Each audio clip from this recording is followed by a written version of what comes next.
exactly. All right. I think we're balling out. I think we're here. We're ready to rumble. All right.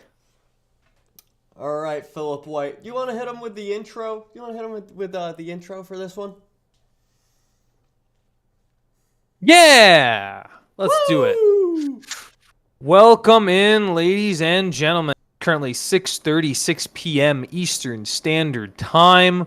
We are here for episode 8. That sounds right. Episode 8 of the Primetime podcast with Yes. Taff and Phil. What? The yesterday was the NFL trade deadline, so we saw some movement in the NFL. We're going to be talking about that. We're going to be recapping what happened in Week 9. We'll also be talking about some NBA stuff, the Joel Embiid suspension. We're going to be talking a lot about that. And then, of course, we have our specialty, our newest specialty on the menu. We've played it once before, the Josh Hart game, where Taff determines whether or not he believes a player is better than Josh Hart.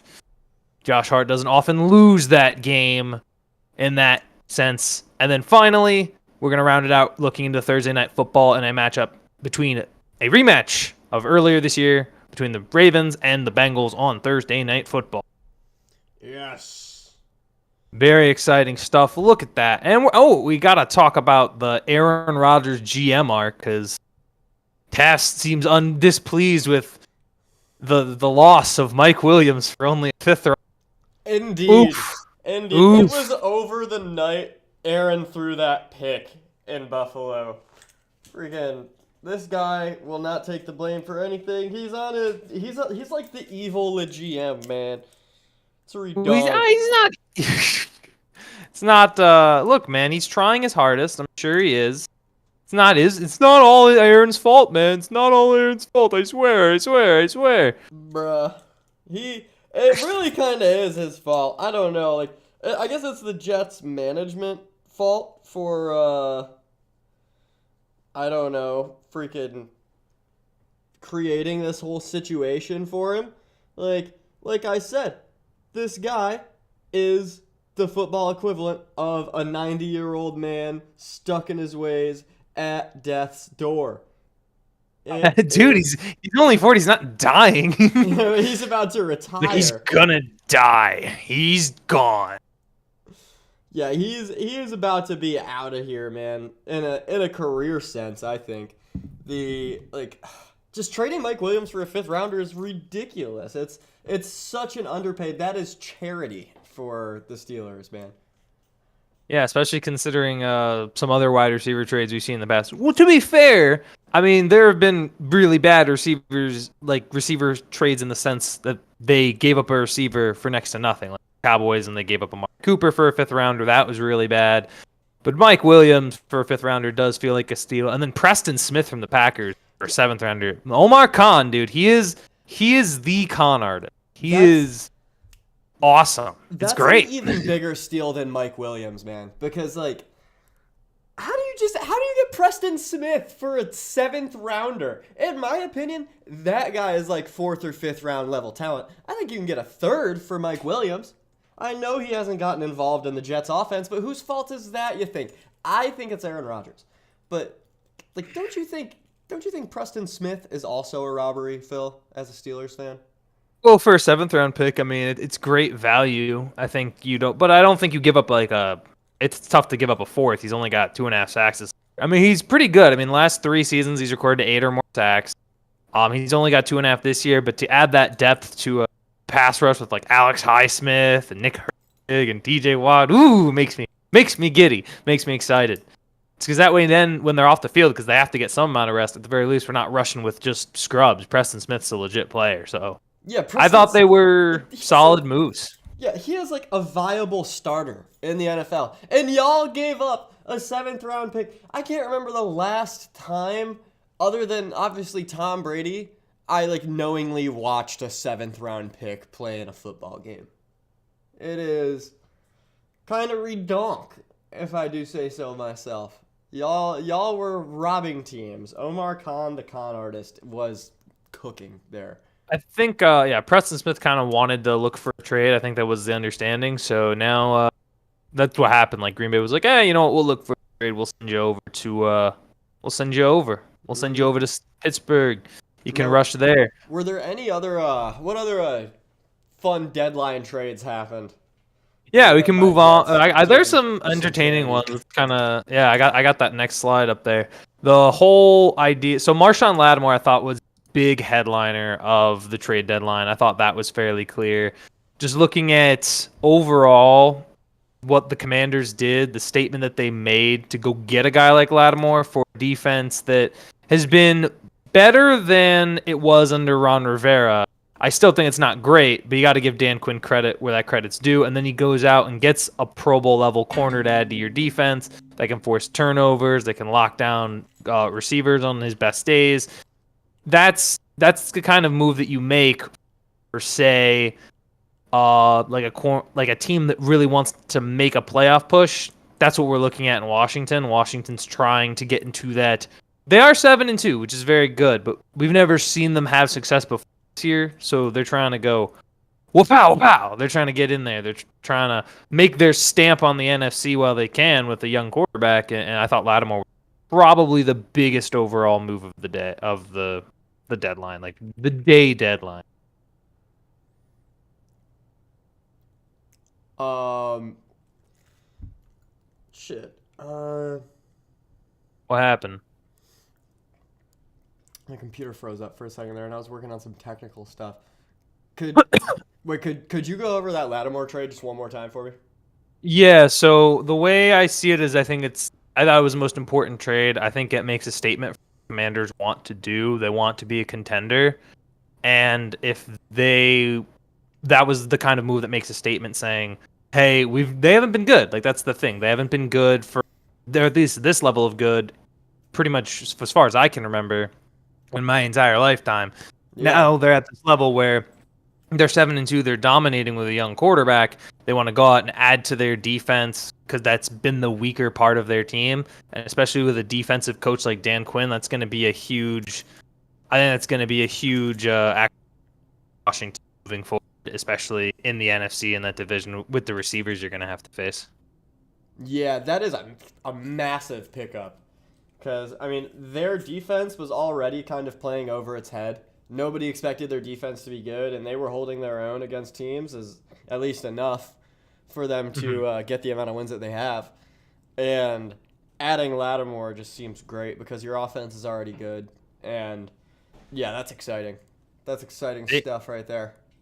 they did give up a lot of this coming draft in 2025. They gave up a third, a fourth, and a sixth, and then they got Lattimore and they got back a And they got so back a what? they got back a fifth round pick in the 2025 draft. Hmm. Okay, that's interesting. Dude, see, that is good GM work right there, man. Because how are you going to acquire Marshawn Lattimore and a fifth round pick? The Jets need to take notes. God. Well, I mean, Mickey Loomis still has his own issues in the sense that they're like probably the worst team in salary cap issues by far. I think especially in the offseason probably sell a lot more. Allen has been Mm, fired, but that's gonna be that's gonna be a major selling point. Is that pretty much everyone outside of probably Alvin Kamara is on the trade. And who knows? Maybe Kamara is still made eligible depending on what happens later offseason. But there were some. That was one of the more interesting trades I thought. Baltimore went out. They got Tre'Davious White. That really upset me because I like Tre'Davious oh, White. I yeah. don't know how good he is though because I feel like He's been I pretty watched injury prone. yeah, he's been injury prone. I've watched a few Rams games. He just looks a little in general for Baltimore to get that for. I mean, basically, I think they just swapped like they gave up a seventh round pick like I think 2 years from now, so 2026, and then got back seventh round pick 3 years from now. So those picks, we're not gonna know what's gonna happen with them for a while, and they're hard. They're like they're bottom of day 3 picks anyway. I thought it was interesting to see they just add more pieces on the defensive side. I think they needed to because Humphrey got hurt. Tampa, they Because need who some got depth. hurt against Tampa? Sorry, you Marlon cut out. Humphrey, Oh, Marlon yeah. Marlon Humphrey. So he got hurt, and looking at how to add that depth. So if that injury does prove to be a long-term problem, at the very least, you have a vet corner that's shown his ball skills before. Yeah. Huh. I was like, I have nothing. I don't have much to add to that. That's interesting. Because I mean, it's a Yeah, good replacement to Marlon Humphrey, as long as he doesn't get yeah, hurt. that would be the hope. I mean, I don't think it's a long-term injury for be back, but just to have that depth. Because their defense has been good in sections, but they haven't been like a dominating unit, like what I think the perception of Baltimore's defense is that it's a dominating unit, especially at times last year. This year, it's been kind of hit and miss. Like Gardner Minshew was able to carve them up, so Hmm. but they played really well against Denver, so I think that might be a starting to get into the zone a little bit, getting into the zone. Indeed, you can't have Gardner Minshew cooking you. The other trade, and it wasn't this week, it was a couple weeks ago. The DeAndre Hopkins trade for Kansas City. I mean, crap, that's been a huge Oh payoff. God, yeah. That is just so annoying. I You remember don't like it? I walked into the Stearns' house the other day, and the first play I saw was DeAndre Hopkins catching that touchdown pass and doing the freaking "Remember the Titans" dance. Like, Yeah. oh my God! Like, and I didn't But even know. Like I asked, I was like, "How old is he? Like, why is he doing good again already?" And he's only like 31. It's like 30, 31. He has he's 32. He's 32 years 32. old. Okay. Yeah, he has about 6 years of football left in him if he's feeling his Larry Fitzgerald arc. Like, the Chiefs are just, they have this luxury of being able to trade for players, quality players like DeAndre Hopkins, while not having to worry about the assets they give up because they just have so much depth already. And it is annoying. I don't like it. I thought it was crazy, dude. I had him on my bench in fantasy. I was like, I'm not gonna start him yet. He still needs to figure out his catches. And I could have pulled my awful game out of the barrel if I had started him instead of like, I don't know. I think maybe the thing was it would have been like You Kyron had him Williams I'd on be your benching. bench. Like, Oh, yeah. yeah, but there was no one I would like bench him for. I was like CD, and it was CD. I think I had Mooney there. Maybe I could have Mooney, but Mooney did well, so it didn't. Mooney Oh, has been doing really good this season. I'm yeah, surprised by solid wide that. receiver too. Especially if the Drake London injury is term, that could be Oh, a interesting no. interesting acquisition for making a deep run.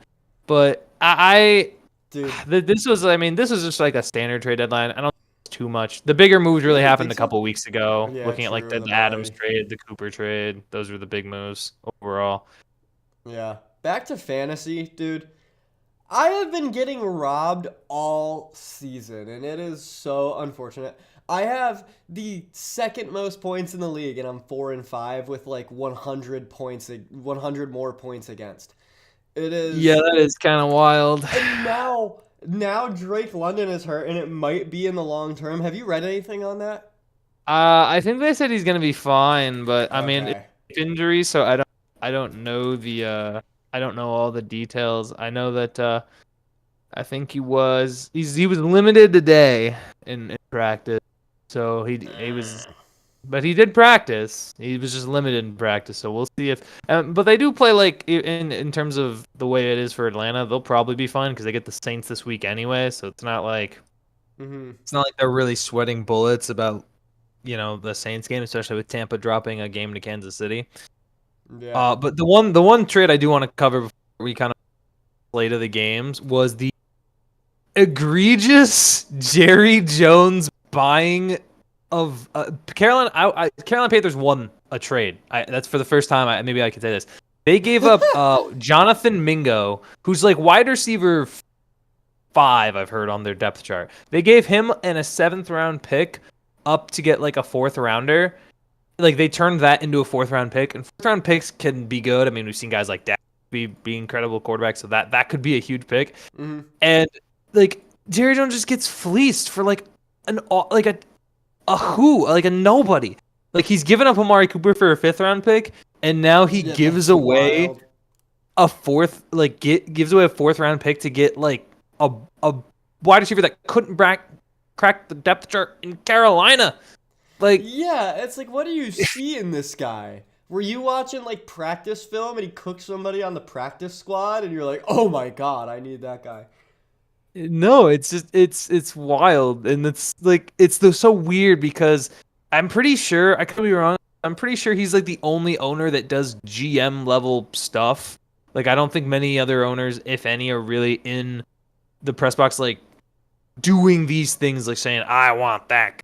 You know, I mean, it's so wild to me that that's who you're going for, especially when you're 3-5 and quarterback's hurt, and your solution is, yep, Yeah. get the wide receiver 5 on the Carolina Panthers. Yeah, We're bring in gonna the make it happen. bench warming wide receiver from Carolina. That'll save us. Maybe he It's does. just no shot. It does. It's Jonathan Mingo. Get me a Jonathan Mingo Mingo, Panthers jersey. dude. Get him a Get a Cowboys jersey of Jonathan Oh yeah, Mingo. And Cowboys jersey. oh my gosh, yeah. So I mean, Wait. it makes no sense. So what did they give up for Mingo, the Cowboys? So officially, they got Mingo in a 7th, and they gave up a 4th. They gave up a 4th round pick this coming year. Yeah, that is weird behavior. Which, by comparison, Mike Williams was acquired for a 5th. Devontae Adams was acquired for a 3rd. Like, I love it when Aaron Rodgers deflates talent of receivers on his team and inflates talent of his friends across the league. Like it's oh my gosh. it's so ridiculous. And back to the Cowboys real quick. What's the injury timeline on Dak? It's 4 weeks. So like just now as officially as a torn hamstring, it's at least a month. And you're Dang with it. Cooper Rush. Yeah, he tore it, so that's a good bit Yep. of recovery time. And they get to play Philadelphia this coming week, which is Oh, like fun. a very like physical up front. So I mean Cooper Rush, he's won games before for Dallas, but this is a much worse version of that team. I mean Micah Parsons being out last week didn't help either. It's just I don't understand the logic in we're 3-5. Our quarterback just got hurt. We're still determining the injury. Let's go give up a 4th rounder to go get a guy that hasn't gotten meaningful snaps on the worst team in the league. Yeah, right. Like Dak is kind of over the hill too. You're gonna want to start, Right, I don't yeah. know, maybe spending that 4th rounder on a quarterback. It's Like, I would big look time at it, head yeah. scratching move. It's just a Jerry Jones. It's a Jerry Jones disaster class or master class for the rest of the NFL. Everyone loves it when Dallas does stuff like this. This is just the Dallas Cowboy way. That is true. This is very Dallas Cowboys. Maybe like I think it would be hilarious if Mingo like takes the league by storm and it's like all of a sudden the wide receiver 2 with CD, they're a 1-2 punch. An incredible role reversal. He just starts dominating. Mm-hmm. And He's Cooper Rush he's officially the loves best. the guy. Cooper Rush has like a Sam Darnold level arc, and he just makes like a Pro Bowl in the second half of the year. I remember somebody told me, some Cowboys fan told me a while back that they said they thought Cooper Rush was better than Dak. Do you think that is it true? Is Cooper Rush better than Dak?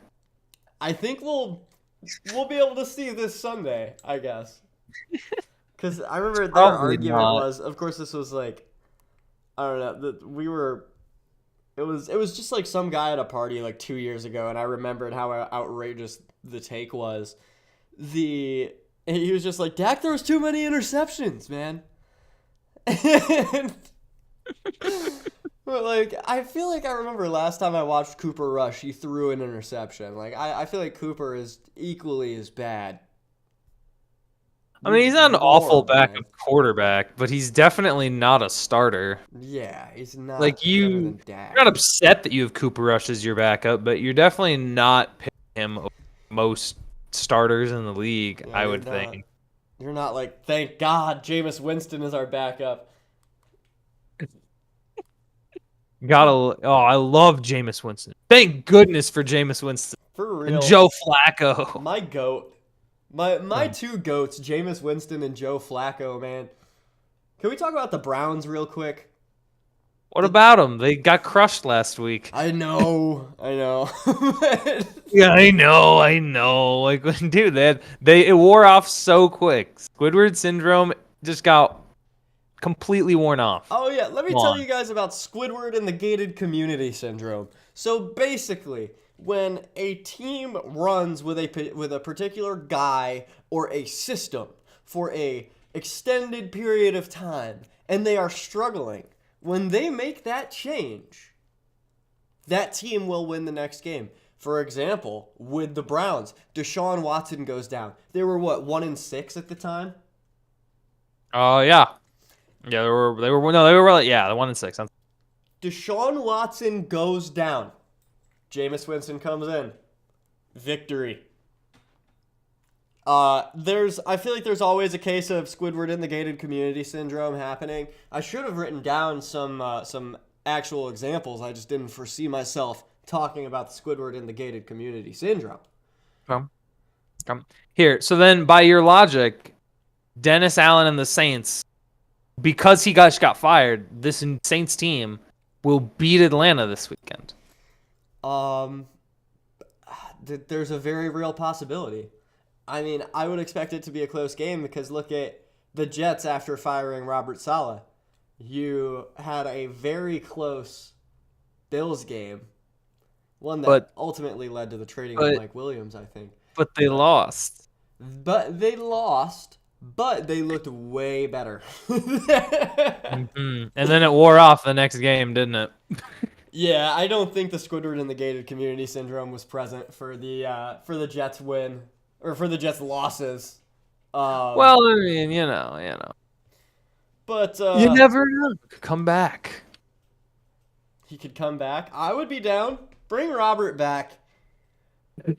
No, I mean like the syndrome will be back for Saints this coming week after moving off Dennis Allen. Mm. I gotta see who the interim head coach is. That's an interesting thing. Yeah. I need to know because I remember seeing something, but I don't remember the name. Darren, no way, Rizzy. Darren Rizzi. Yeah, interim head coach Darren No Rizzi. way. Oh my god. Darren Rizzi. He is, I think is he the special teams coordinator? That's kind of sick. That's interesting. New That's a hell of a John promotion.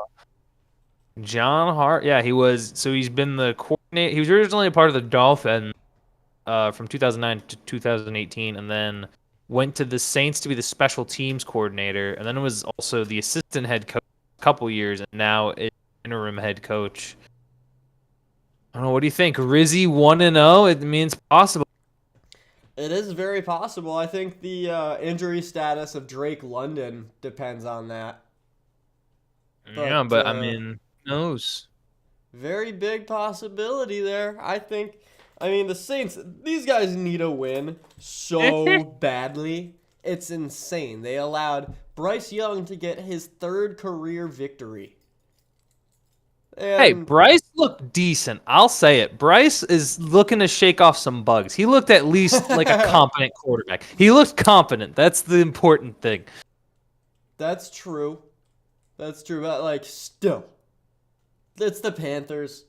They allowed themselves to lose. They need a win very badly.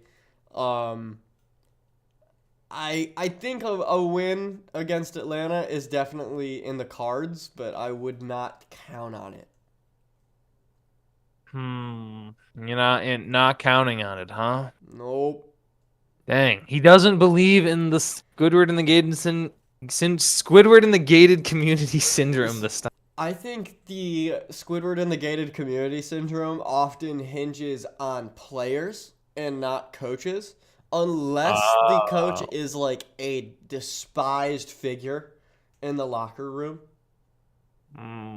Interesting. Yeah. Well, okay, so that's the little, asterisk. It only has to do with players. It has nothing to do with coaches. Interesting. Or it's less Exactly. likely, maybe. Huh. Fascinating. Like, Fascinating stuff. think about think about the Jets Jags game from a year ago or Okay. a year or two ago when Strevler came in at the end of the game. Wilson Uh-huh. played Wilson played a horrible first half.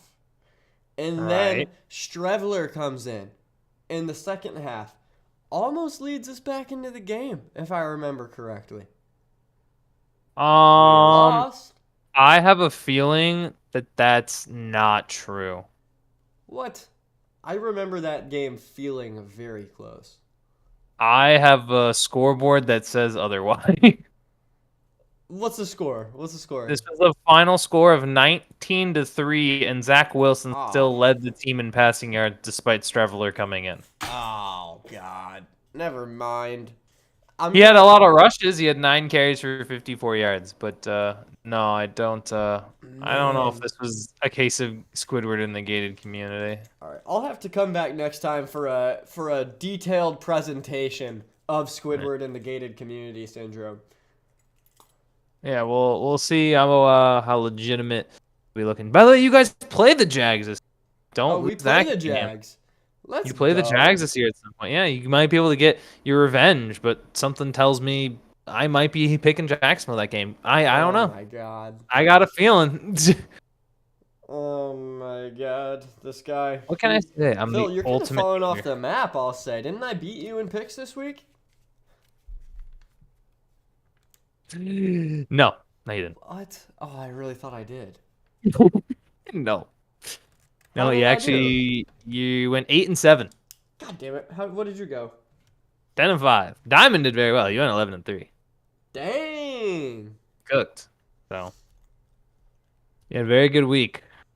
It was not a big week for upsets. I thought it might have been if I could have taken a commanding lead if I had taken the Commanders, but I think you I should just get extra losses if your pick is extra stupid.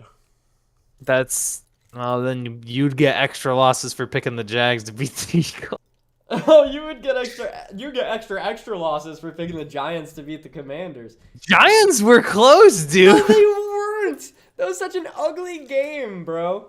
27-22 final score. Giants had a chance at the end. They just couldn't stop them on defense. They were down by 2 possessions for the vast majority of that game. The scoreboard is not reflective. Jaguars went down like 20 nothing. What do you mean?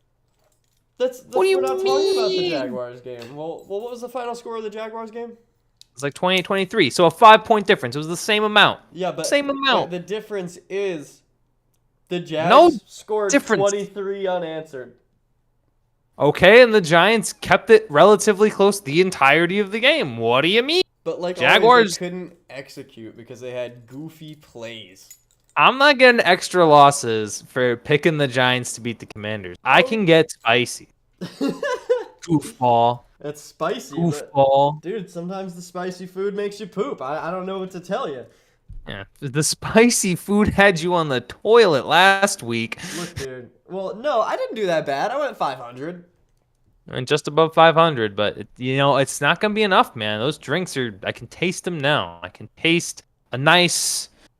What am I thinking? Nah, bro. I'm gonna get a Hennessy. higher percentage in picks at the end of the year. I'm gonna walk up to the bartender and say, "Give me your oldest whiskey, round for the whole bar, and put it on this guy's tab." Wait, Oh, how do dude, I play don't know, younger Tef. accents? You might be. I don't know, dude. I don't think so. I think this guy over here might. Oh shoot, that's the wrong way. This guy over here, right Yeah. there. Oh shoot, that's the wrong way. It looks weird. I don't know. Yeah. I usually put it to be flipped, and it's not. Here's an important stipulation. Are we counting playoff picks or just regular season picks? We'll count. Here's the thing: we can do playoffs depending on the score of playoff games. It's double. We'll double it up, and then we'll double it each round. If it's Ooh. that wide of a margin, just to make things interesting. Yeah, that's interesting. And we can maintain our playoff pick percentage as well on the Sunday show. Oh, man. Exactly. That's interesting stuff right there. But It'll be I'm interesting. prepared to make my comeback. 8-7 last week, so I'm at. Also, we need to do a recount still because I 2 weeks ago was at 58%. when I shot 500. And then I shot even better. I went like 11 and 5, and I was still at 58%. I think there might be a little meddling going on by Philip I White. don't think so. I just don't. I think you just didn't change the percentage. I Oh. always change mine. I update mine. Very Mm. always keeping track. I feel like it should be your responsibility to track your own pick percentage. Just Mm. just saying. I'm pretty sure I did. I'm pretty sure I did. I'm pretty sure you didn't, and it's I think Philip White's yeah. trying to stop the count. I don't think I am. I think count is accurate. Philip White is scared of my pickability. Anyway, hit that next slide, dude. I want to show this banger that I created. Yeah, let's see this banger here. Yeah, this is the overarching. That picture was terrifying, by the way. When I saw that, I was like, that Mahomes picture. He looks like he's working at like a haunted house. Yeah, Like the guy who greets you in. that looks like one of the pictures that the photographer took that wasn't meant to see the light of day. Like it was one of the 50 pictures that they were taking, and it just fell through the cracks. Oh, I was almost like, ooh, this one's spooky. I like this one, but yeah, dude, there were some very big headlines. We've obviously kind of talked Dak injury a little bit, Yep. but dude, that picture of Saquon Barkley doing I a was backwards hoping you hurdle, were gonna say that. that was absolutely insane. I've never Video game that stuff, I yeah. that's not even a video game thing. I've never seen it have to be like a glitch in the game because that's just absurd. Like the reaction of the Eagles sideline is one of the best reactions to it ever. Like you've Yeah. got guys going Yeah, like half the people in the frame put their hands on their head and they were like just like jaw on the floor. it was awesome. It's so cool. It's so awesome that he's on a good team because him being on the Giants was such a depressing arc. Him being on the Eagles is so nice For and so real. refreshing. Oh, Like I love it. it sucks to say, but yeah, that time on the Giants was just a waste of time for Saquon. Like also, if you haven't seen that Saquon Barkley run, somehow go check it out. That's actually one of the best strings of moves that I've ever seen. Like it's incredible. A phenomenal hurdle attempt. I mean, it was almost like I watched the play in slow when I saw him like jump and I'm like, no way, is he gonna do that? Is he gonna actually do that? I remember we were watching him play, and on the first after he somehow made the first tackle or miss, you said, "Oh, watch these moves. He's about to go zoop zoop or something." And He's about to go zoop zoop. I was like, oh my gosh, he went zoop. yeah, yeah, that was insane. I guess there's how do you do that? That's just wild. It's pretty great that he's finally on a good team and can break out into the open and gets TV time like that now. Absolutely fantastic. If he doesn't have 99 hurdle and 99 ball carrier vision in Madden after that play, Madden, what are you doing? Like Yeah. that's a wild thing to pull off. I don't think that's ever like that's one of those moves that you're not going to see again for like 10 years. Oh yeah. It's I awesome. will probably So never cool. see something like that ever again. I think. I mean I don't We'll know, see that something backwards better. hurdle was just like one of the we'll see something better. But like that backwards hurdle was just like some lightning in a bottle witchcraft stuff, man. Like that is like he defied the laws of physics, it seemed. It was just crazy. It was wild. That was awesome to see. Mm, Eagles barely got out of that one. And also, dude, that lock hit. Jaguars covered. yep. That was a wild one. That was big time. Too bad the touchdown trifecta could do Dude, it. it was such a rough weekend of gambling for me. Oh my god. I lost. So like the week before and the week before that, I pulled a profit. I profited like $75 for 2 weeks in a row. Last week, I hit on I put in a handful of different tickets. I had all of the show's bets, like so the locks and the touchdown theory. Didn't hit on that. The only one I hit on was the Jag spread because our locks Where you can't read that. I thought Freaking Slayton hit. Did Slayton Slayton. over not hit? Okay, yeah. So I hit on straight bet on Jags plus 7.5. Straight bet on Darius Slayton over 34.5. Um, but then you had so 2 for 3 on the triple touchdown parlay with uh Chuba and Drake London, and then Chris Olave, and then Olave gets hurt, Yep. and oh my god, the six leg. So like the six leg that I did, that's the combo of the locks and the triple touchdown. We were so close. $10 on that actually brought back 710. We went 4 for 6, and the two that didn't hit were Chris Olave to score a touchdown and Aaron Jones over 22.5 receiving yards, and I think he had like 18. Dude, you know what sucks? Early in that game, they ran a screen caught, and he got blown up for -8. Oh, that is horrible. I had no idea. I know, dude. I saw that. I was like, Jesus. I saw the like when they do the play-by-play, I saw the play come up and I was like, 8. It's like, wait, no, that's a negative. Oh God. Oh God. So if he had 18 plus 8, yeah, that would have hit. Oh my god. And if Derek Carr didn't throw hospital passes all the time. Olave was so going to score a touchdown if he didn't get Yeah, hurt. Foster He Moreau didn't had a get hurt in crazy catch, dude. sandwich. That would have been Olave's. Mm-hmm. Ugh. Dude, also dude, I'm gonna say it. Huh. There were a couple of cool things. Matt Stafford's game-winning overtime touchdown to Demarcus Robinson was sick. The Lions beating the snot out of the Packers. That Snort. game, they beat the snot out of them. I know that like people are like, the score doesn't reflect that. They controlled the entirety of that game. Totally. They dominated, and I like Green Bay as like a team. I love Wait, having I'm the. sorry. You said you like Green Bay as like a what? You cut out. I like they're good. They're a good team. They're good. They're gonna be a playoff team. I think they're gonna be exciting. But Jordan Love's interceptions, dude, it's a problem. Yeah, he's got to It's chill. every week with this guy. He is like a better Jameis. Like right now. That's what it feels like. Yeah, he does play pretty reckless. He is loosey goosey, man. The It's How many picks did he weird. throw a week ago? One or two? I think it was 2, maybe it might have been I'm 1. I didn't catch the full game.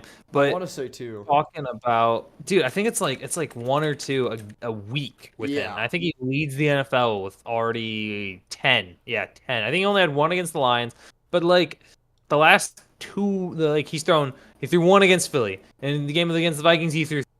Then He he threw threw three, 1, you said? 3 against Minnesota. At LA, he had a pick six. And then the Cardinals, he threw 1. The Texans, he threw 2. And last 2 weeks, he's had no touchdown passes and an interception in each game. Yikes. So, I mean, I like Jordan Love. I do. But those turnovers, like, ugh. And like, the thing is, they're like often touchdowns. Like, there was a pick six that he threw against the Rams that was atrocious, and then this pick six against the Lions was also really bad. Mm-hmm. Like he just feels. It's weird to say that he feels like a young quarterback because it's like really like second as a full time starter, but he's also like 26 years old. So at a certain point, you're like, you can't Figure keep it doing. out. You can't keep throwing these 10. Like he had 11, I think, all last year. He's thrown 10 this year already and missed a couple games. Yeah. Yeah. So 10 picks, and how many games did he miss? missed 2, and I think he's played in 7. I think he's 7. played in 7. They're 6-3, they're 9. Yeah, he's played in 7. So, yeah, 10 interceptions in 7 games, not great. 15 touchdowns in 7 games is good.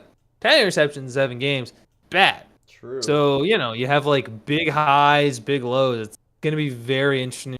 Because I think Green Bay's still going to make the playoffs ultimately, as long as. Oh, for sure. As long as they don't have some Yeah. colossal fall off.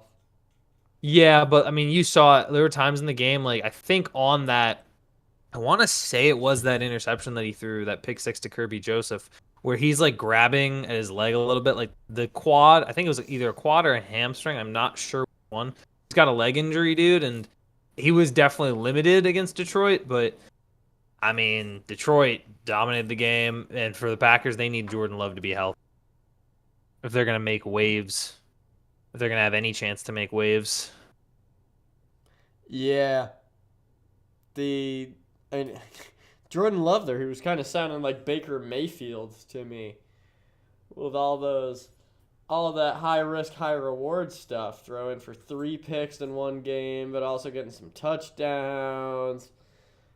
Well, here's the thing about Baker too. Against KC, he actually played really, I thought, pretty well, all things considered. They just didn't go for 2 at the end.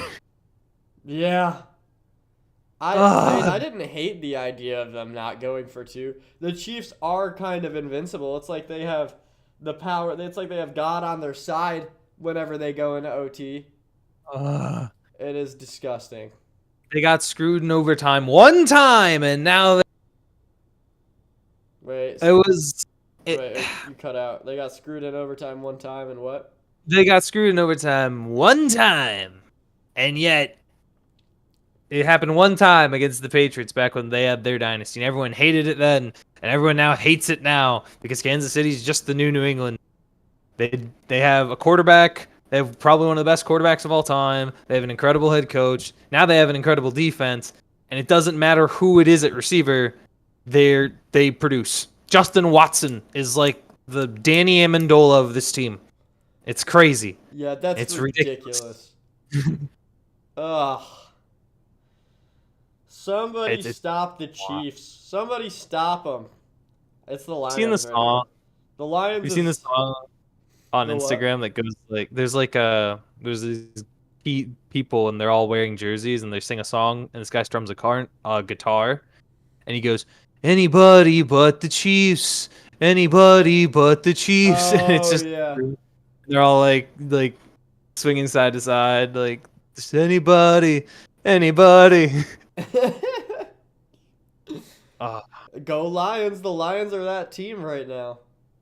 they are probably that team, but I think currently right now they would beat the Chiefs, but I don't know how good their offense is with DeAndre Hopkins in it. I mean, because last night was probably I think one of the better games Mahomes played. He didn't really throw it deep, but he just kind of took the short underneath passes and they moved the ball down the field and they were converting on third down. I mean, that was the thing. They were incredible on third down. I think they were like at one point 9 of 9, and I mean they were phenomenal just continuing to move the ball. But yeah, they've gotten away with a little bit. There've been like some calls at the late ends of games that have just consistently gone their way. But there will be, I think, a time where those calls potentially stop going their way. But you never know. Maybe the refs are truly just wired cash to throw a flag when needed. Be like, hey, I can't think have the so. Chiefs lose. Can't have the I Chiefs think losing so. this game. You know? We all remember when Zach Wilson was playing the game of his life. Oh, miss And- again. and Game of his life. game of his life, man. It's 23-20. We are down 3. Just scored to crawl within 3. It's like 3rd and 18 or something. There were a couple horrible plays. We've all seen it. The hold play that led to a 18-yard Patrick Mahomes run on 3rd and 18, and the interception.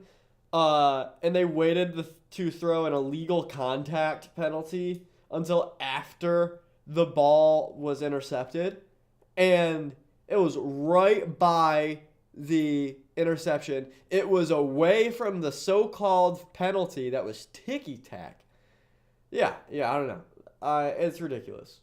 You ever see those memes on Instagram where it's like, oh, for example, that Giants play when they went for 2 against the Steelers, and they have like the deep fake of Chris Collinsworth, and he's like, oh, I think they're trying to kill their player to make a sacrifice to Patrick Mahomes to win the game.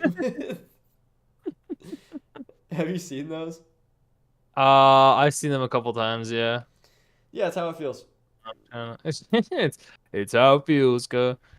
Jeez, this is. Hold on. I'm watching the play again right now. Nah, he was pulling the flag out before the ball was caught, though. I don't know if it was when it was getting picked. Because if you like Can you send this before to the me? ball was caught. If yeah, here I'll just send the link. But the link that I see, like if you go and do it like frame by frame, you can see that he's pulling the ball it out before it gets technically intercepted. Like I'm Ain't gonna no like you way. can see him reach for the yellow laundry All right. because he already had it out of his hand. I think it was he flicked it once and then he tries to flick it again to get it on the. All right. I don't remember what it was called. I think it was. Oh, it was holding. It All was right. holding. I gotta Let's see see this. this. All right. Throws the interception. Oh no, he was not reaching for that, dude. That would be Yes, the he most was. controversial freaking not controversial. That would be the slowest wind up to throw a flag ever. Okay, the frame rate is a little It's blurry. on his hand. It's on his hand. You see him. You see him Okay, go yeah, for he to was throw it and then throw it again. But he didn't have it out of his Oh my hand. god. I think it got Nah. caught on his hand. Nothing. You could see the yellow before that ball is. No, you can see the yellow, but like he Yeah. didn't start even going to throw it until after the pick. Oh, and then shut the fuck up, Patrick Mahomes. Pardon my French. Oh my god. Wait, I just got to see this replay. Dude, oh my gosh. There's no even okay, also, there's no guarantee you win the game there anyway because you just got the ball, you're still at your own yard line. You would get in range, kick the field goal, and then probably the Chiefs would have the ball again. They still have 3 timeouts. I'm pretty confident Zach Wilson had a couple long prolific drives this game. Okay, but he was looked still Zach great. Wilson. He looked great all game. Oh my He god. Oh my was god. This is still the Zach penalty. Wilson. That's oh my god. Really? That's the penalty? He threw it in the freaking double. Okay, wait. This is a great angle to see if the ref. Nah. Look at that. Look at when the ref goes to throw it, dude. All right, now Nah! That is evil. Oh, yeah, okay, fair. That penalty probably happened earlier. But at the end of the day, there's no guarantee you win this game, even after that. There's still 4.5 minutes left. Yeah, there's no. It's not like a guarantee, but I think you would have lost I anyway because sure it was would Zach have Wilson, liked dude. the chance to see Zach Wilson lead the Jets down the field. What, just to be heartbroken when he ultimately probably threw an interception, dude? Sure, it'd be more entertaining than watching Aaron Rodgers do it. Well, you got to time travel, man. You got to go back in time. Dude, yeah, I miss Zach Wilson. Dude, he's gone. He's gone. No. And he's never coming back. No. And he's never coming back. Also, speaking of quarterbacks that you are big on, how about Caleb Williams' performance? This is like the last little image we have here. But how was Caleb Williams? Could you show me the week? stats? Oh, sure. I would love to bring them up for you. Caleb Williams. Let's take a look here. Williams. Oh, Caleb Williams. Let's see. Caleb Williams. He had 20. Wait, I'm sorry, you cut out. It's probably all he that was- awesomeness. Oh, right. Yeah, he was 22 of 41. 217 yards, also known as 53% completion percentage and a QBR of 18.4. And was sacked 6 times. Look, young guy, he's going to figure it out. Okay. Young guy. Yeah, they need to fire Eberflus. That's what they need to do. They need to get rid of Matt Eberflus. They do need to fire Eberflus. Get an offensive guy in the building. Get an offensive guy in the building. Utilize DJ Moore. And you're golden. Dude's I'm still a Caleb Williams believer, man. Yeah. It's gonna be like an Andrew Luck situation, but way worse. That's what it's gonna be. That's what I believe. How? You think because he's gonna go down with an injury? He got sacked 6 times against a Cardinal team that does not have a clear dominant edge rusher. That's crazy. Offensive That's line. crazy. Offensive line.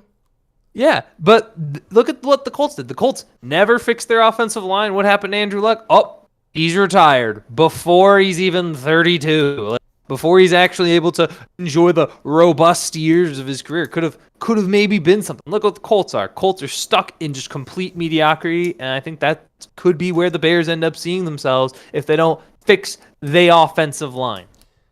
True. Well, no, they What have, a what's the name of that one guy?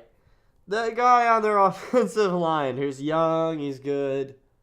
He, Darnell Wright? yeah, Darnell Wright. Okay, well, guess what? He stunk for like the first half of this year. He has been stinky. He was stinky. He got a little better, and he's still just kind of average. But they don't have a good like 6 sacks against Leaf. Like, ugh, ew. That Like I is understand true. if you give up 6 sacks to T.J. Watt or Myles Garrett, but who do the Cardinals have a pass rusher? Who's their best pass rusher right now? I'm about to find out. We're gonna look at this Yeah, I have Cardinals no idea. roster. I'm gonna look at this Cardinals roster, and I'm gonna tell you right now, they do not have I mean, what? Zaven Collins, maybe like that's their best one, Who is their best. Zayvon Collins? He was a first round pick from From a where? few years ago. He was a first round pick back in 2021 out of Tulsa. Mm, I think that's maybe. Wow. Yeah, I don't know, dude. Dude. Oh, no, his first 2 sacks were just this week of the year. So I have a hard, or no, he has 3, but he has 2 of his 3 sacks. Like, dude, who is? And they just added Baron Browning, which is a nice addition. But like, man, they got nobody. They got nobody on that D line to be able to be rushing that well with 6 sacks. I want to credit Jonathan Gann. Maybe it's a great performance, but dude, that Bears offensive line is maybe the worst in the league. Dookie buns. Maybe the worst in the league. There are like a couple others that maybe compete, but that is one of the worst ones. And dude, I don't see the Bears ain't making the playoffs. I mean, they ain't. They're not. You know Well, what's they're four lucky? and four. 4-4. They're 4-4. They'll play New England. They might win that one. Then they get everyone else in their division plus San Francisco. And by the way, all those teams have 6 or more. 6 or more wins? No, they don't.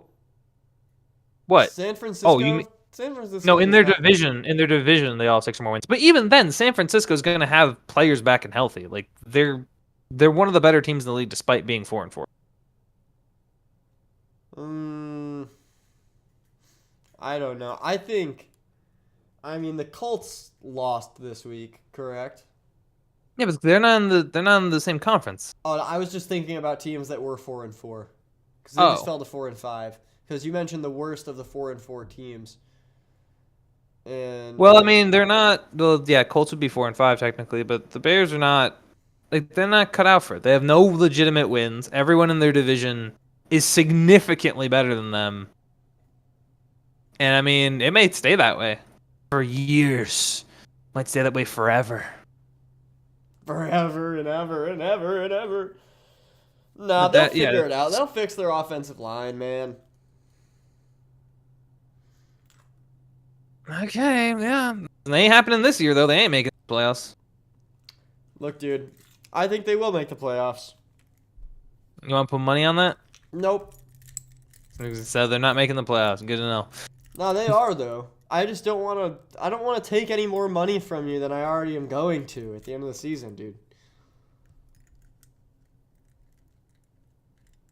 Yellow. Oh boy, I love Spectrum when Spectrums.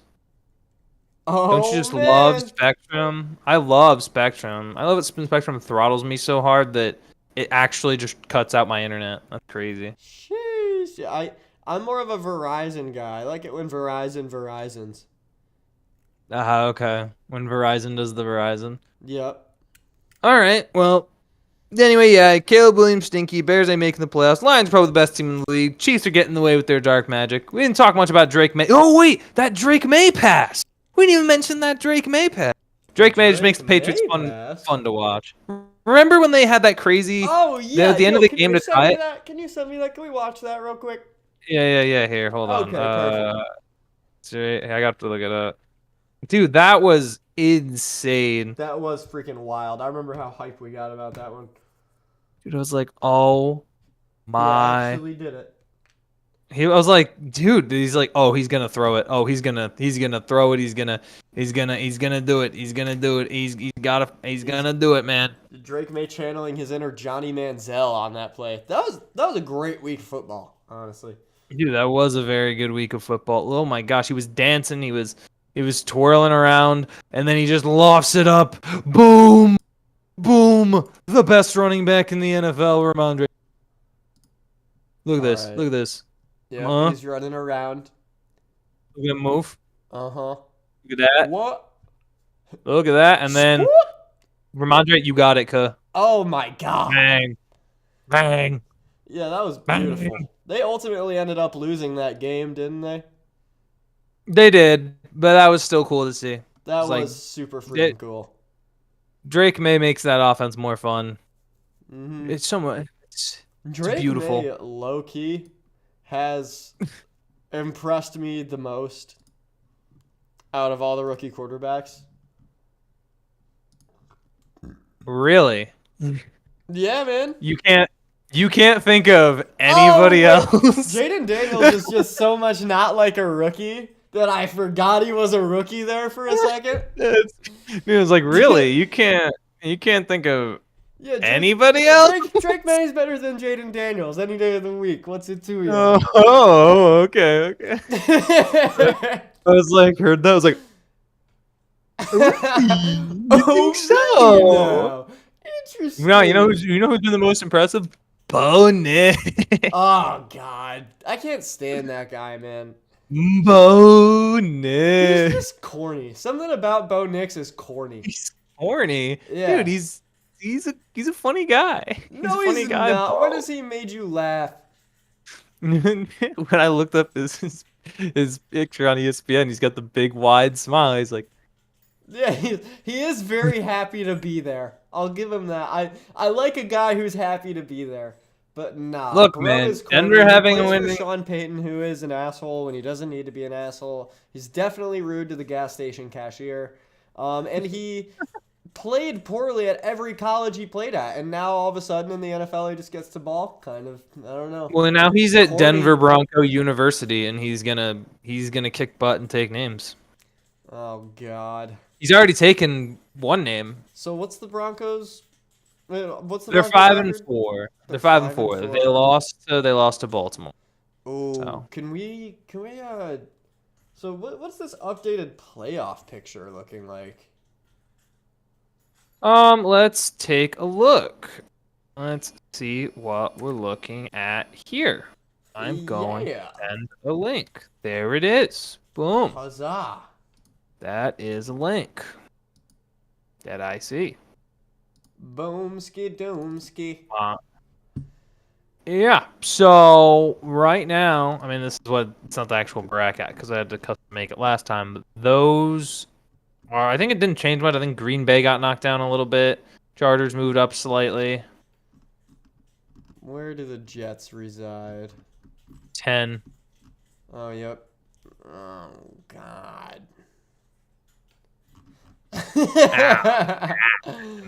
Healthy no. 3 seed for the Steelers. Pretty cool. That is kind of cool. I'll give you that. The Chiefs are so undeserving of that 1 seed, bro.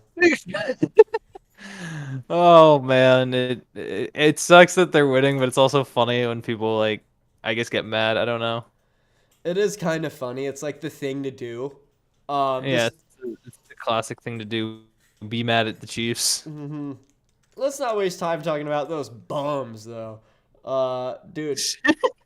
The Steelers, dude, that's going to be a hell of a game this week. Washington against Pittsburgh. Yeah, that should be a good one. And what's that? In Pittsburgh? Washington. Oh, in Washington. Sheesh. Sheesh. Should be a banger. Mm-hmm. But let's look at these, like, consider these matchups right now. So obviously Chiefs would get the first round bye because they're weird. So the Bills would end up playing the Broncos. Mm-hmm. And then Steelers would end up playing the Chargers, and the Texans would end up playing the Ravens. Yeah, it would be a Interesting. rematch of a playoff game last year between the Texans and the Ravens. Then Pittsburgh, LA, we played them earlier this one. Hurt did get hurt at the end of the game, but both teams are now starting to hit their stride more. And then the NFC, we'd have Washington Commanders against the Green Bay Packers. We'd get Atlanta Falcons and Philadelphia Eagles, and then Arizona Cardinals against the Minnesota Vikings. Yeah, that NFC playoff bracket is looking saucy. Mm-hmm. Oh But my you see what I gosh. mean? Like you see what I mean when I say the Bears ain't making the playoffs? Look at this. Bears, if they win this game against New England, they got an 11% chance. Meanwhile, San Francisco beats Tampa, it's a 61% chance. This team is just the Niners are moving ahead of the Chicago Bears, and the Bears ain't better than anybody here. I'd argue they're not better than the Rams. I'd argue then they're not better than the Bucks. I'd argue they're not better than the Seahawks. True. You look at 7 through 11, and it's just like one of these teams is not like the other. The Bears are kind of booty cheeks compared to the Niners, even when they're hurt. Compared to the Packers, compared to the Rams. Now that Cooper and Puka are back, yeah, they're kind of booty cheeks. They might be better than Dallas. Might. That's a Might be big better than might too. Like the That's a Dallas big might, sucks. but they might be better than Dallas. Dallas sucks, but I don't know. I was, it's kind of wild that Dak is hurt because, this is the time where the Cowboys make that second half of the year, let's make the playoffs push to lose in the most hilarious way ever. I feel like it's And the Dak's opposite. not here for it. I feel like they get through like the first 3 months and are pretty good, and like media hypes them up, and then in the last month, you can see that yeah, this is all setting up for the Cowboys to playoffs, isn't it? And then it does just that. They lose in the playoffs, just like it's like, oh man, they probably should have lost that game to the Lions, and then Green Bay's blowing them out. Okay, I had a feeling. Yeah. Or I should have known. or remember Zeke's last play as a Cowboy before he left? Yup, I sure do. I'm gonna try and pull that up. I love that play is hysterical. People want Zeke's to talk about one of the worst last plays. play That play ever. does not get enough credit for being one of the worst plays of all time. Yeah, it's battling with the Giants' 2-point conversion against the Steelers. Yeah, I'll tell you what the worst play of all time is. I don't know if you remember this. Ezekiel Elliott's final play as a Cowboy was when he like 10 years ago. Probably is that first one. Zeke's final play as a Cowboy. Oh, and get ruled. Just for Dak to throw an incomplete pass or just throw it to somebody that immediately got tackled. I don't know why people don't try the Chiefs play. Like when they'll have Kelsey run like the inside curl route, and then they'll have like their slot receiver from the other side run a crossing route. Kelsey will catch it and then just do a little pitch to the guy running the crossing route. To be That's a fair, they only sweet did that play. once. It is No, a they've very done it a sweet couple play, times.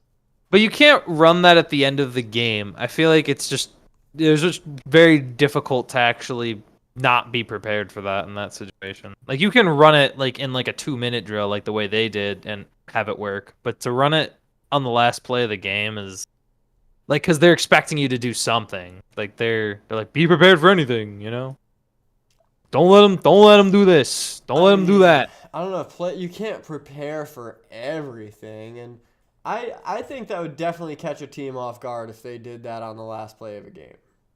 Like, Nah, I don't think so. You can't really. come on. I don't think it works. I don't think it works. Oh, it totally does. Because you can clearly see, like, the way it sets it up, it's like you can tell that a lateral's likely to happen. I don't think it works in, like, a last minute of the game situation, especially with it being more commonplace. I think it would. I think most teams, like 28 out of. Actually, no, 30 out of 32 teams would probably be like, yeah, we're not going to allow this. Maybe Panthers and Saints allow it, but no one else. What about the Bears? 29 out of 32. 29 out of 32 teams. The New York Jets. Hey, what about the Bears, dude? Well, yeah, the Bears. The I Bears mean, probably. look All at right, fine. Tyreek 28 out of Stevenson. 32 teams. 28 out of 32 teams. There you go. I think you could Those fill. those I think you four could teams fit in allow it. another large handful of teams that would give up that play. How about the Cowboys, Nah, dude? The Cowboys. no. Yeah. Cowboys have good defense. The No, Cowboys they would not give don't. up that. No, they don't. The Cowboys' defense has been horrible this year, man. It's been horrible, but they don't give that up. Like, again, you're understanding it's the last play of the game. You're expecting either A, a Hail Mary, or B, some sort of like we're gonna do just backwards like tosses. Like to some anticipation, you need teams that are to expecting that. start the process of the backwards tosses. Like so many That's teams exactly when they try what and do I'm the saying. backwards tosses, they'll like run like a wide receiver screen that goes nowhere to begin with. You need play art. Something that is a scheme, not just people running around with their like chickens with their head cut off. You should have tight end, inside curl, crossing route for the receiver. Maybe you're having the guy on the left run like a streak or like a slow streak, and they can block for that receiver that runs the crossing route. Tight end comes back once the guy who caught who ran the crossing route gets into a little trouble. Tight end goes, and then yeah, I don't know. Nah, that doesn't work in like a 5-second situation because you're gonna see what's gonna happen. The way it's gonna be set up is Kelsey's gonna run some sort of hitch, and he's gonna try to lateral it, and the defense is already so far back, especially in that kind of a situation. Guy on the other end of the field, make sure he doesn't lateral it to him. Like teams are gonna see that. Dallas would see that. No, I don't think you're Dallas having gets a back. little too much faith in the Cowboys defense, man. They're bad, but they're not that bad. They're not that Pretty horrible. atrocious. Pretty horrible. They ain't giving that up. They ain't giving that up.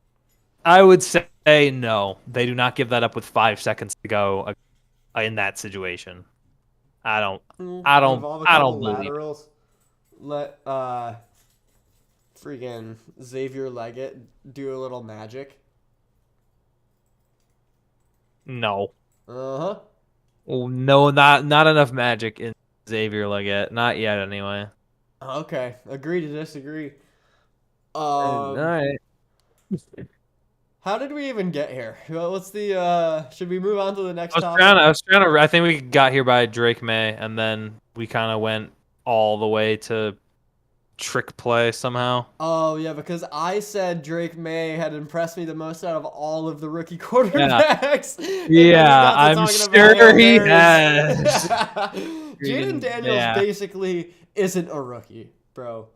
But he is. First year. He doesn't play like a rookie, I agree, but I understand why that happened. But yeah, I just thought it was funny. Like, really? Drake May's the most impressive one, huh? That's a real hot take. I love it. Well, Jaden Daniels is definitely the most impressive rookie. I forgot he was a rookie. But you know who actually basically isn't a rookie? Who? Bo freaking Nix, man. I don't like Yeah, that guy. He's corny.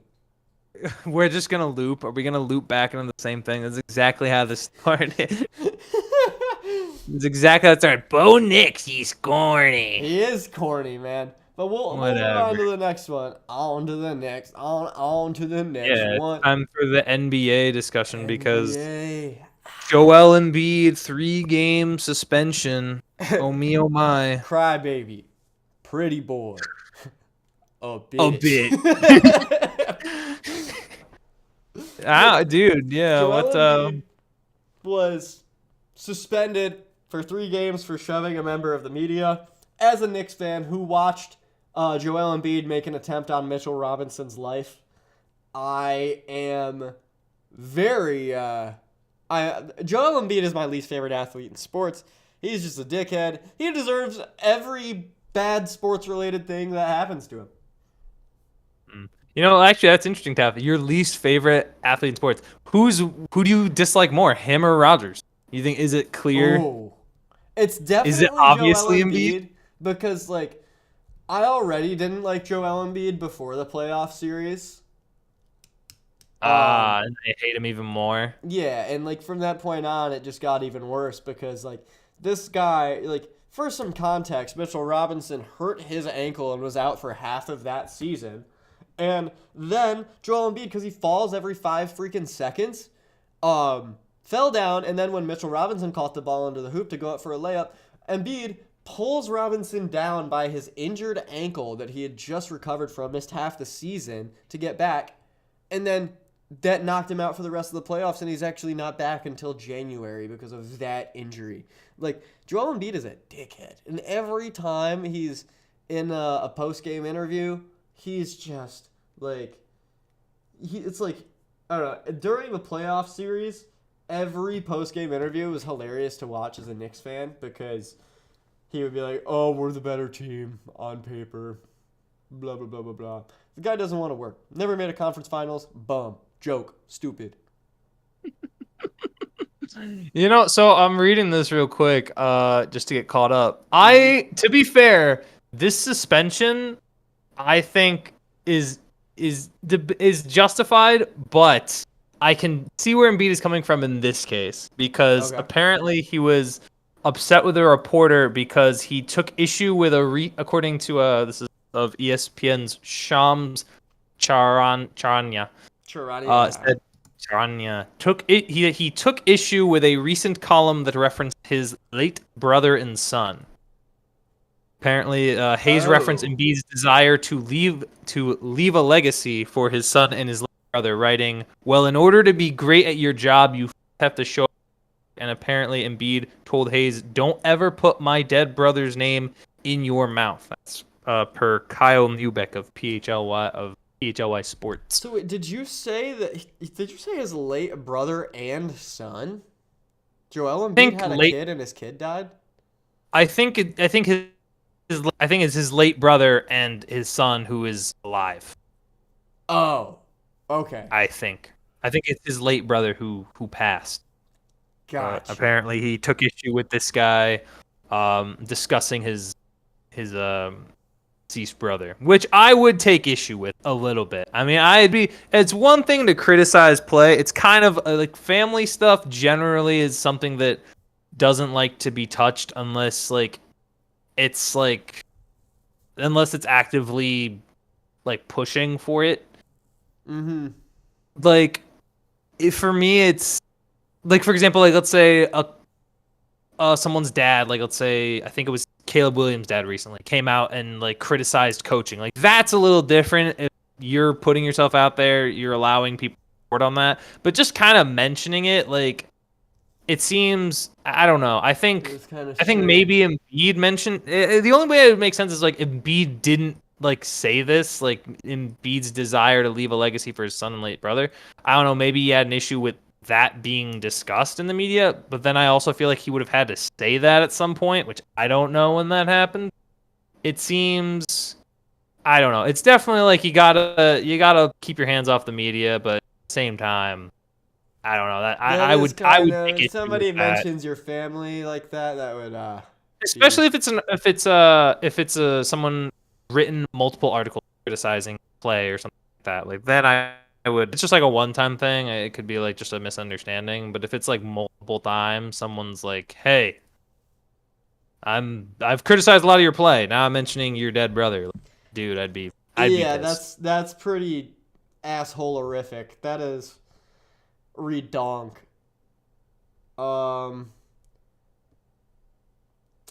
Yeah. That being said, Embiid is still kind of. He's still. I don't think that's gonna change. That ain't changing your opinion on Embiid. I know that for sure. Mm-hmm. So, little bit of a Knicks update for any of our NBA fans out there and myself. The Knicks are 3-3 currently. Lost to the Rockets the other night. Kind of a weird start to the season. Yikes. But this can be expected. This can be expected. We're going to be fine. Yikes. We're going to be fine. Yikes. Uh-oh, guys. Karl Anthony Towns is just a little... the team needs to figure it out with Mr. Cat, the Bodega Cat. They're playing right now, aren't they? They're playing the Hawks. They're currently down 14-7. Ew. It's all Gross. good. We're gonna win. We're gonna win. Gross. Atlanta win Ah. probability 55%. Ugh. What'd you say? Atlanta win probability 55%. Ew. What you got? Nope. Nah. 3 from Yeah, 3. take Ooh. Nick's money line. Take Nick's money line right now. You'll get good money out of it. Oh, I can't wait. I can't wait. Anyway, yeah, He's that's not actually taking it. He's not a believer. no, I mean, look, dude, here's the thing with New York is like I know this thing's gonna take time, but like for a team that's supposed to look like second best in the East, you ain't you ain't looking it. And it's not just the fact that all this like starters are taking forever. Like, where's your where's your bench scoring coming from? I feel like it had like the bench is not as Miles good as it was supposed McBride. to be. The bench It's is like not that's nearly it. as good as it was. Yeah, it's like it's not the same bench as it was before, and I'm like, Our goat Cameron I don't James. know. You need those players to score. I mean, I've always liked Campaign, you know, as his former son, but you know, I can't. You gotta have more scoring from your bench players if the chemistry thing's gonna take time with getting Cat into the lineup. I mean, the whole point was we love Jalen Brunson, but he got hurt. We don't want to be so Jalen Brunson dependent. We want to have a roster where everybody can score. Yet that's still true. The Knicks are still Jalen Brunson dependent. Mm-hmm. You know what I mean?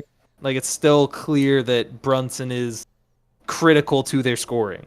Like they still very much lean on him. Oh yeah, and they always will. Right. The like, yeah. The problem is the depth. That was one of my worries about the Julius Randle trade, even though it did make sense. Because getting rid of Dante, we are really feeling that void of not having DiVincenzo anymore. Mm-hmm. Like, And I mean, Cat's gonna give you that. Like he'll give you good games, but there will be nights where he just gives you stinkers. It's like that's who Cat I feel has been for most of the time in Minnesota. well, yeah, Julius Randle is the same way too. A lot of NBA players, they're gonna have their stinky nights. Yeah, but I feel Um, like with Cat, I don't know. With Cat, it's like weird in a sense where it's a huge liability when he has a stinky night. Like with other teams, some players will have stinky nights, but there'll be enough around the teams to like say like, okay, it's not that bad. With no Mitchell Robinson right now, if Cat has a stinky night, it's bad.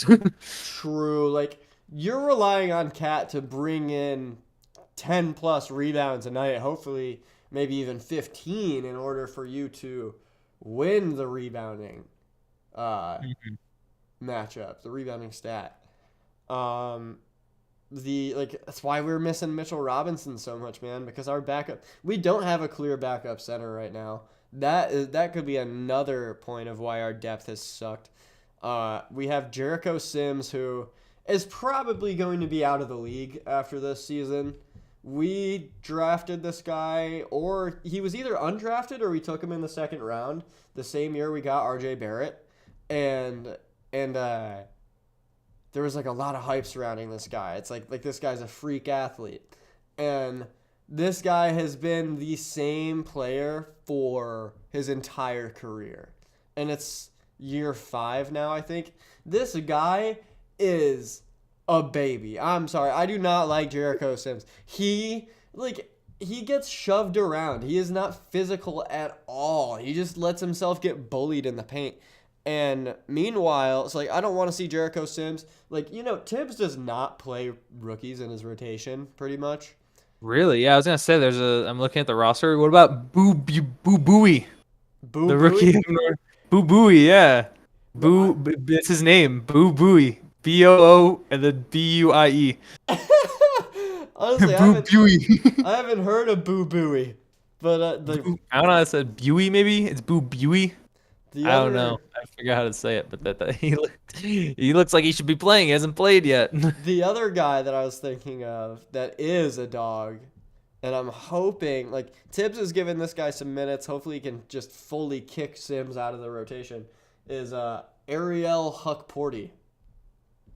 He is a beast.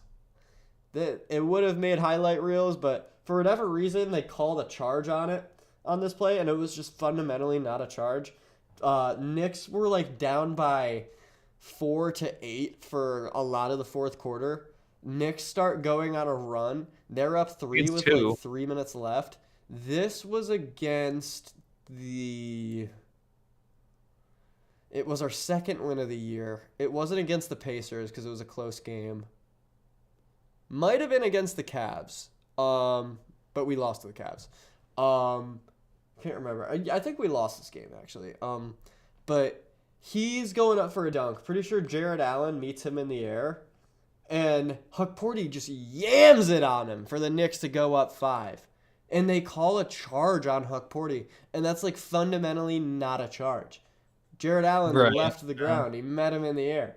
But yeah, Huckporty gets a lot of blocks. He can do more with the ball in his hands than Mitchell Robinson does. And yeah, Ariel Huckporty's a dog. I'm trying to see him get some more center minutes for the Knicks. Yeah, they could definitely use it because if they have to develop like their bench has to step up and be significantly better because I think they need that depth. They need that depth overall. They do, I mean, again, especially for a team that's like you're supposed to be, pretty much contending up there with Boston. The way Boston's looked this year and the way they've looked kind of slow, it's not great. And then when you talk about like the Cavs too, Cavs have been incredible. Cavs so have far. been incredible. Oh, you're good. Through 6 games, you have to expect there to be a sort of buffer for the Knicks to get back up to game speed. But I don't know. It'll be fine. Also, I heard a rumor that that we're looking at Jordan Clarkson for a trade. Really, Mm-hmm. Jordan? Who would you give up? What would you give up for Jordan Clarkson? That's what I was just asking myself. Because like, who do you even give up, dude? I don't know if you can afford to make that trade right now. I think you have to wait to see what chemistry looks like. I mean, when you can't trade yet though. I think there's like a time you can start trading in the NBA? I my understanding. think you can trade right now. Really? I thought it was think like anybody. I just don't think start. anybody does trade so early in the season for Right, chemistry's sake. That's fair. But I mean, I don't know with the way Cleveland looks right now. I'm the one other team I'd put them up there just because they're both still undefeated in the Thunder and the Cavs. The Cavs look really good. They're like exceeding my expectations. Yeah, the Cavs Thunder are have been really very good. good, Thunder are really but good too. I don't think they're not as far as ahead as I thought they'd be. I thought they'd be much closer to what Boston was like, and they're not. Like they're good, but they're not like as dominant as I was expecting with the players that they have. Yeah, it hurts seeing Hartenstein on their team, man. Makes me very sad. But yeah, I think the Thunder, just give them a little bit of time. I mean, what's their record right now? They're still 7-0, so they're undefeated. Oh, they're 7-0, dude. Yeah. Right, but I mean, I'm just saying, like, because they were the 1 seed last year. Like you can. I don't think. Well, how could they be more far ahead? They're 7-0. I'm saying when you when you watch them play, like they don't feel as they don't give the same. I guess Boston is a championship team, so it makes sense. But I don't know. I thought they'd be much closer. I thought they'd look much closer to them. Yeah, I hope that doesn't happen. Boston looks very good. I don't. They are a well-oiled machine, man. No. Yeah. Frick Boston. Boston sucks. Dude, on a Phoenix note. What'd you say? Phoenix note.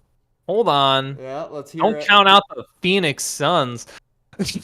Don't count us out. Don't sleep on the Phoenix Suns dark horse finals. Y'all are selling the Suns right now. Look, man. Anything is possible. I think we play the Cavs. I think we play them. I think they're our next. Are they our next game? No, they don't. No, I'm tripping. I'm thinking of something else. Not bad. I'm not reading this right. Oh, you're good. I can't read. Hold on. Where the? They are looking. Look, I mean, we're winning. 5-game win streak. You can't be mad at that. No, Man, what right? The fuck? Why can't the Knicks have fun? What do you mean? They are having. What do you mean? The season. I want to go on a 5-game win streak. I want to be 7-0 with the Thunder. We're not 7-0. We're just 6-1. We're figuring it out. Yeah, well, Golden State's also 6-1. Surprisingly, I was not expecting that, especially with the Steph Curry injury. I don't know if he's still hurt, but I thought he was. This team. It's weird because every time we talk about KD, we basically blast him. Say like, oh, he's not committed to basketball, but he's a junkie about playing basketball. I saw like an interview after we played Philadelphia where he laid in a tough bucket to take the lead, and they end up winning the game off that. Granted, Philadelphia doesn't have Joel Embiid, but honestly, it's whatever. They might not have Joel Embiid for like half the games anyway. Yep. The way I saw it was like, dang, the way I liked the interview. He gave him a nice little interview right there. Like, I like that. But it was like, I don't know, it gave me like hope because the one problem I have with this team is they have a similar problem the Knicks. So I guess two problems. One, we have a similar problem to the Knicks in that our bench is still very suspect. But B, KD is like getting so many minutes for a 36-year-old. Terrifying, right? Like it's at any moment if any injury happens, like, oh, there goes our scoring. There goes like half scoring.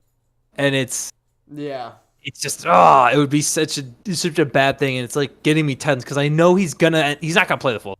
I don't think he's going to miss some games at some point, and I'm sitting here thinking, dude, if he's like drained by the time playoffs come, it's just gonna be another.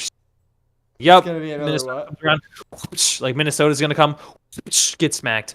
We play like Dallas, get smacked. You're gonna play like the Thunder, get smacked, and it's just it's like the entire season's gonna be, oh look, playoffs we're good, and then the playoffs, what happens? We just get smoked. Like, I hope that doesn't happen. This is all I can hope for. Give me a competitive series. Regular season. Man, shut up. We're 6-1, 6-1. Shut up. That is a very good record. I did not expect that in the slightest, and I congratulate you for that. Yippee! Hooray! That being said, also, the other thing, dude, low key. I know we don't have any first round picks, but at the very least, the first round pick we got this year, Ryan Dunn. Okay, I kind of like him. He plays really good defense. I just need him to start getting some shots up. We could have a nice little 6-man rotation with him. We could actually have someone on the bench. Oh, man.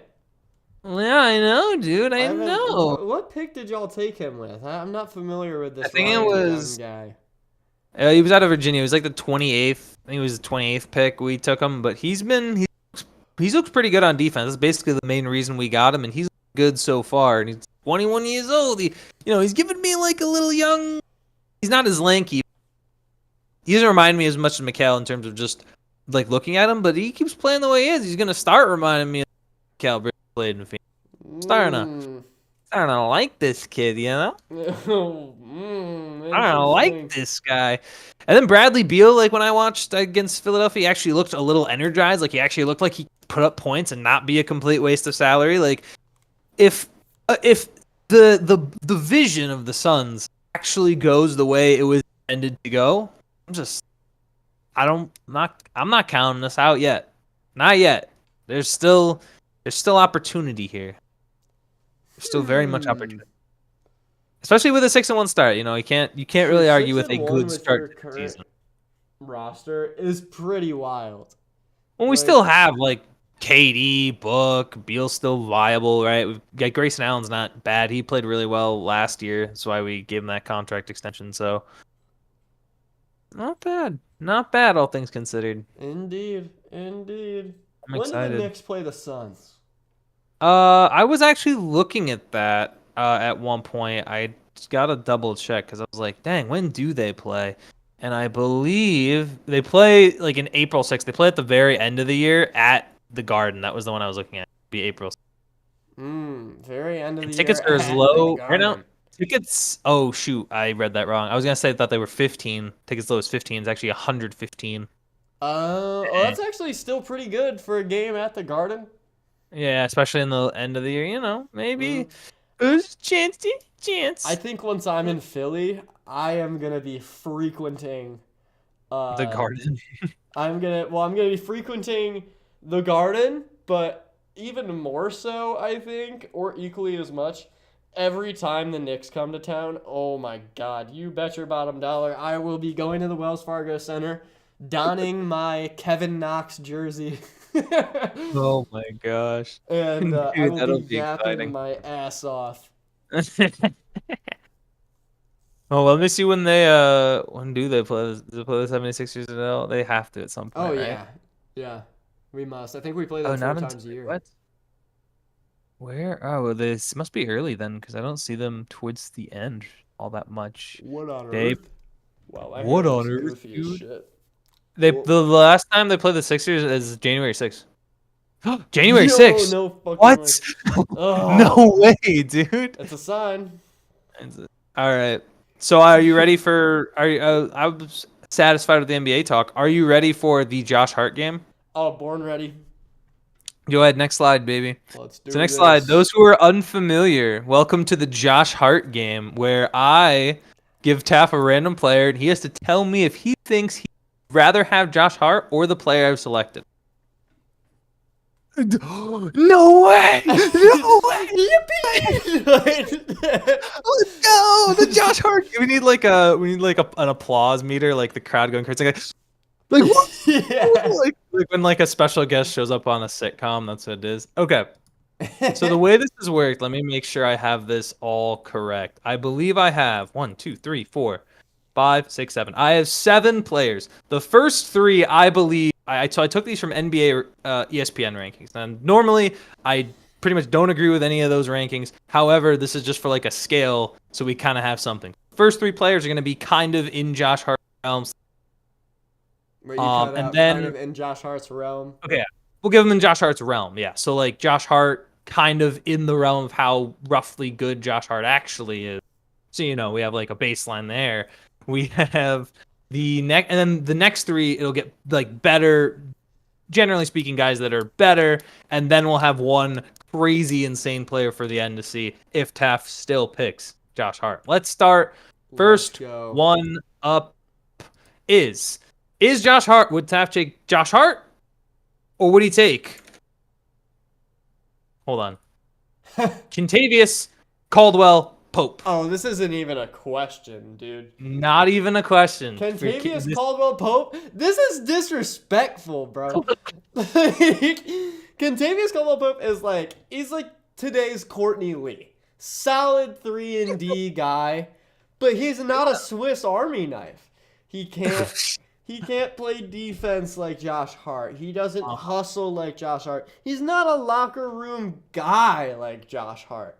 He was a big part in when Denver was wasn't he on Denver when they won that championship? Yeah, and he was on the Lakers when they won their championship in the bubble. I don't know. All right, well, so do you think Josh Hart? Josh Hart is the clear consensus here? Yeah. You would take Josh Hart? No. Okay. All right. Very much That's so. And also the rebounding too. I mean, okay. All right. Well, look, I mean, he's pretty good 3-point shooter, I mean, I don't know. yeah, you can find that in a lot of guys. Okay. And so now we have our next player. So that for context, I'll also give context. On ESPN, the top 100 that they did for this year, Caldwell Pope ranked 62, and Josh Hart was ranked 61. 60 So that is 60 what? You cut out. 61. Josh Okay. Hart was 61. Caldwell Pope was 62. So that is where they rank. Okay. Next up, this player, I'll actually give it ahead. Actually, no, I'll save it to the end where they were ranked. The next player would rather have Josh Hart or Desmond Bane of the Memphis Grizzlies. Okay, now we're getting a little more competitive. A little more tightly contested. Okay. But because Josh Hart can rebound and hustle with the best of them, this guy can play the 1 through the 4 essentially. That's why I'm taking Josh Hart. Really? Bane, this guy is a sniper. This guy can play a little bit of defense, but he can't play the passing lanes with those short ass arms, man. He's just got Desmond Short Arms Bane. yeah, bro is not. I mean, he can be a bucket for sure. But if we're talking about like on the Knicks, are we talking on the Knicks or are we talking like on your team? What were you thinking? What were you thinking? I was 'Cause thinking on the Knicks. Okay, I was kind of thinking. I guess Or just fine. who's I guess better? that makes more sense. I was kind of gonna look for like, would you? I guess it makes more sense to say if you'd rather have them on the Knicks. Who would you? Like, let's say if you were giving up Josh Hart to have this player, which Yeah. gets kind of weird when we get later, but you'll see why. Okay, cool. We got Desmond Bain. He's a bucket, but he's not a Like you two-way assume player. that Hart. You assume that the way we'll do this. How about this? To establish the rules from here on, we'll assume that Josh Hart is not actively on the Knicks, and you have a choice of adding one of the two, and it's like that's how that works. Okay, I like that. I like that. Okay. So you would rather have Hart and rather than Desmond Bain. That's Oh. the consensus. For sure. So Hart is 2 for 2. Now, Desmond Bain was ranked 60. So Desmond Bain was one spot ahead of Josh Hart on ESPN's ranking. Next up, Next who would up. Taft rather have on the Knicks? Josh Hart or Darius Garland? Ooh, this is where it starts to get a little sad, I think. I mean, on the Knicks, considering they already have Jalen Brunson and Mikal Bridges, I would say I think Josh Hart is a better fit. But I believe that Darius Garland is the better player. Darius Garland is an elite guard in the league today. I Okay. mean, the passing ability of Darius Garland, his speed, he's a really good player. I like Darius Garland. Oh wow, I was shocked. I wasn't expecting Josh Hart to. But wow, this Wait, one. you cut out what you're saying? You were expecting Josh Hart? I wasn't expecting Josh Hart to lose a single one here. I was fully anticipating him to and get every Sweet. single one. But dang, dude. So Derek Garland, interesting. Okay. If we if we were in the midst of that playoff run from last year, I would probably say give me Josh Hart over Darius Garland. But like right now, if we're really right now how I'm feeling, yeah. Okay. Well, maybe that'll change. Maybe I'll ask you that one later again. Indeed. We'll have to revisit it come playoff time. We'll revisit some of the picks. But hit me Moving. All right. So now we're stepping it up. Yeah. He was ranked like 57th by ESPN of the top 100 players. Garland so was? Garland was 57, and remember Josh Hart was 61. So they have Garland a little higher up. So they did all right. Now we're getting into some better players. We're gonna start really ramping it up. See how much you can commit to Josh Hart. Now. Okay. Again, it's assuming both players would be available to add to the Knicks. Josh Hart's not on there. Would have Josh Hart on the Knicks, or would you rather have Derek White of the Boston Celtics on the New York Knicks? Oh man. Oh god. Dude, the thing about Derek White is this. He is a bucket and also a great defender. Good hustle guy. Good floor general. I right now would. Oh my god. I'm making a fight for this one, huh? Yeah, this is a tough one, man. This is kind of like extra disgusting because it's a player on the Celtics. Like, oh man. Give me, I mean, it's really like let's think about the situation here, all right? Like what the role that these guys take on for a team. I mean, the Knicks have Mikal Bridges at the 2. If Jalen Brunson's obviously at the 1. What do you do with Derek White? I guess I probably actually give me Josh Hart, man, because he's a better fit. Oh, wow. He's a better All right. fit for the Knicks. Better fit. Well, that's 3 for 4. Derek White was ranked 39th on ESPN's list. This was quite the spike up, but yeah, that was where he plays. So Josh Hart now 3 for 3 on the of night. 4. You got to keep him around. You got to keep him on the Knicks. Okay. I'm about to throw you a curveball. You ready? All right, let's hear it. Curveball. This next player. So again, this is assuming that Josh Hart not on the Knicks. Would rather have Josh Hart on the Knicks or Mikal Bridges? Oh. 2 Knicks players. One you have to basically give up. Which one are you giving up? Oh, and that is which so one are you keeping? tough because Mikal has been here for all of 5 minutes, but Josh Hart played the best basketball of his career a year ago. But I feel like in the NBA world, people think Mikal Bridges is better than Josh Hart.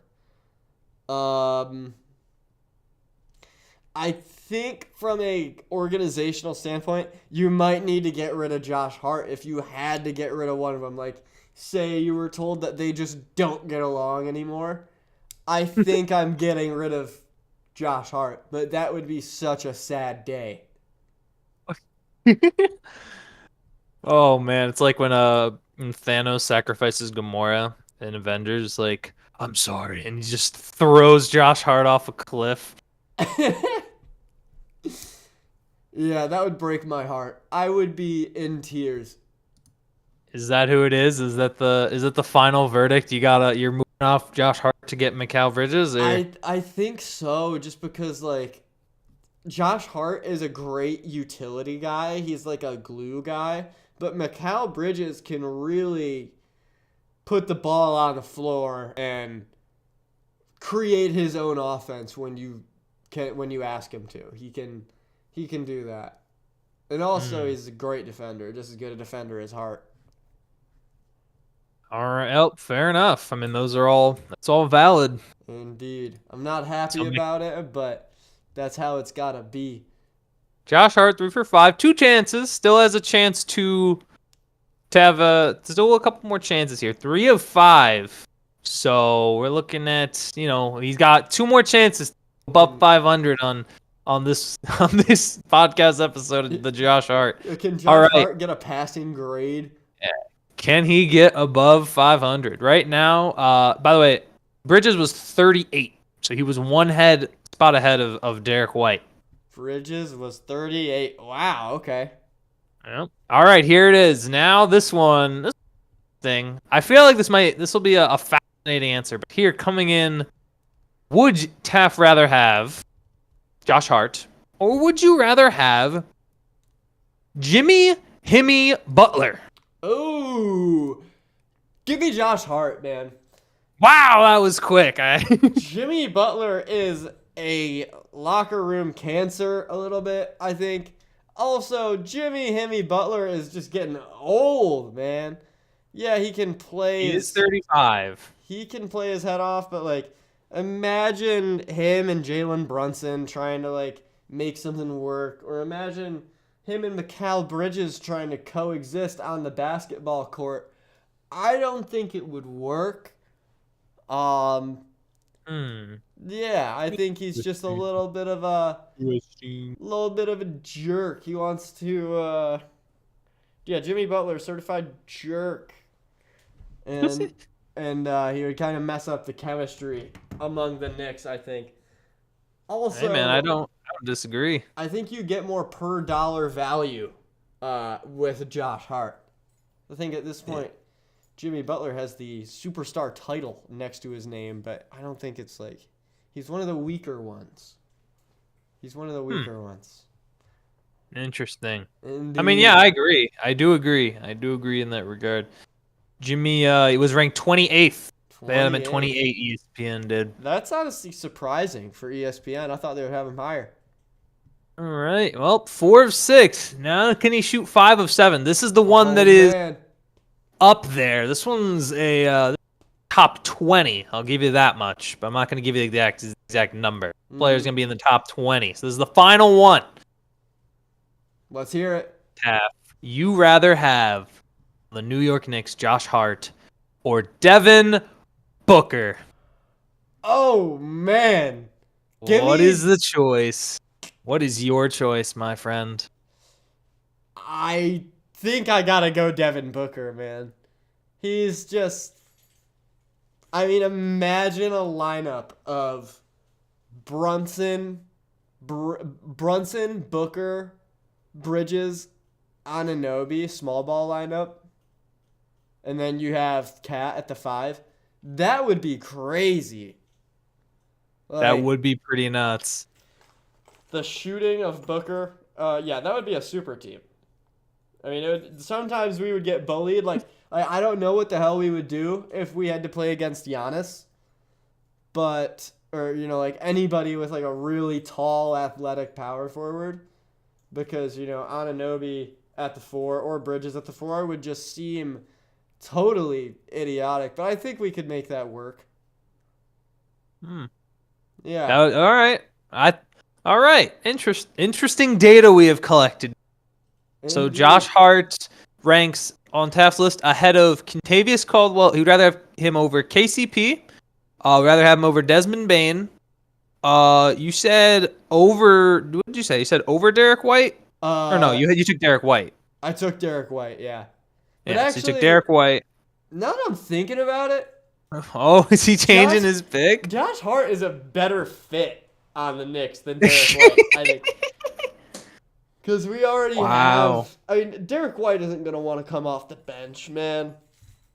We already have our ball handlers. Ah, wow. So hold on. So you're switching it. You'd rather have Hart over Derek White. Yes. Okay. So that means he shot still 5 of 7. So you didn't pick him over Garland, and you didn't pick him over Booker. Oh wait, hold on. Wait a minute. Am I tripping? Which ones? I gotta go back. Let me go back. Let's recap. Oh yeah. Let's do it. We said so. Let's do our final selection. Number 1 was KCP. Yeah, I took Hart over KCP, Hart over Bane, Garland over Hart. Okay. Wait. Did I? I remember that. I do remember that. I feel like we need to define, because this time it was like a battle of like not just who is better, but like say one of these guys was joining the Knicks in their current form. I mean, right, yeah. Like we already have Brunson, so give me Hart over Garland. Right, okay, so changing it again. 3 for 3. Okay, so Hart over KCP any day of the week. I mean, come on. Hart over Bane, but it's close. But Desmond Bane's arms are too short. Okay. Hart over Garland because we already have Brunson. Hart over Derek White because we already have our ball handlers, man. And Derek White's not going to want to come off the bench, even though he is a great defender and a freaking marksman. Hart is just a dog. He's got that dog in him. He's a hustler. He's a Swiss Army knife. All right. Frank Ntilikina walked so Josh Hart could run. And then probably Mikal Bridges over Josh Hart, unfortunately. If one of them had to go, I would say, Josh Hart, I'm sorry, you gotta go. And then Jimmy Butler, he's a locker room cancer. He's getting old. I feel like him and OG Anunoby would not like each other. So give me Josh Hart. And then Devin Booker. Devin Booker can come in. We'll run a small ball lineup. All right. Well, wow. So officially, it's 5 of 7 for Josh Hart in this week's Josh Hart episode. Mm-hmm. Interesting. All right. Yeah.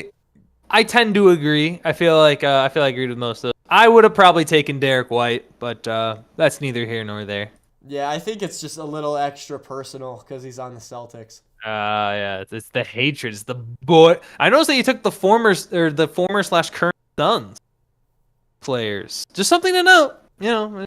Something there. Eh, You're always free to come and shoot for anyone's. what you say to me, man? You can always come and join the Phoenix Suns Oh, Nation. oh, nah, man, I'm good. I mean, you're from the city. You should be a Knicks fan. You should be on this Knicks bandwagon. Nah. That was my first jersey I got for Christmas. Was The a Booker jersey. First jersey you got was a Ben Simmons jersey, I thought. I got them at the same time. First of Embarrassing. all, same time, and luckily, listen, I'm like a coin. One of them is gonna hit, right? Like it's gonna be heads or I tails. don't know. They haven't You know what I hit mean? yet. Unless it's a nickel. In that case, it could stand up on its end. 1 in 10,000. But that's besides the point. Josh Hart finishes 5 of 7, an impressive showing for Indeed. the New York Swiss Army knife. And to wrap things up Garrett Wilson show after coming our too. fun little, we'll get a Garrett Wilson show. I think we can maybe cook up something on my end. I think we can find a player. Maybe we'll do A George Pickens one. George Pickens. that one's interesting. I would love a George Pickens game. I think that would be that seems like the right player, like a pretty good player, but can still clearly is not like. I like it. I think we can do a Pickens lineup. Indeed. And then we'll see how good Ryan Dunn gets. Maybe we can get a Ryan Dunn for the basketball segment. He becomes a stud. That would be sick. I'd love that. To wrap it up, though, we've got one more little preview because we have to get in our pick before the game actually happened. Thursday night football in, less than 24 hours officially from when I am sitting here in this chair. It is the rematch of a divisional matchup that's already taken place. The Cincinnati Bengals travel on the road to take on the Baltimore Ravens. The Bengals sit at 4-5. The Ravens coming in at a 6-3.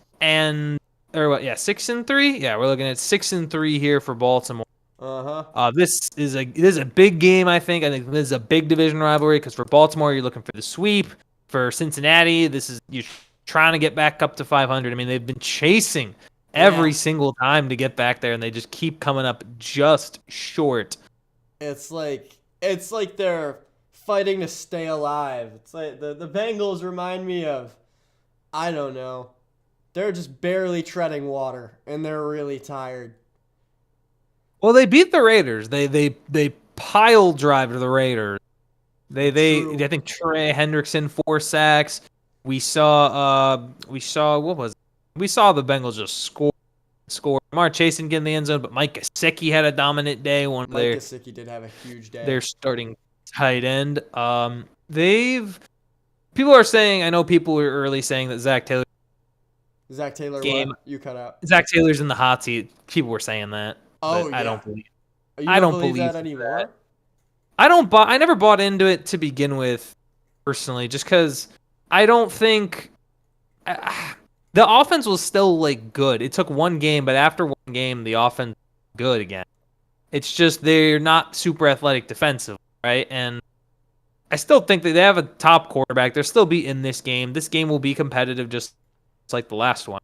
No T. Higgins. I think he's doubtful to go in this one, which does, I think, matter. That very much matters. I don't know. I'm intrigued. There's a lot of intrigue in this game. Baltimore, I think, to get to 7-3 would be huge. I think they want to keep up with Pittsburgh.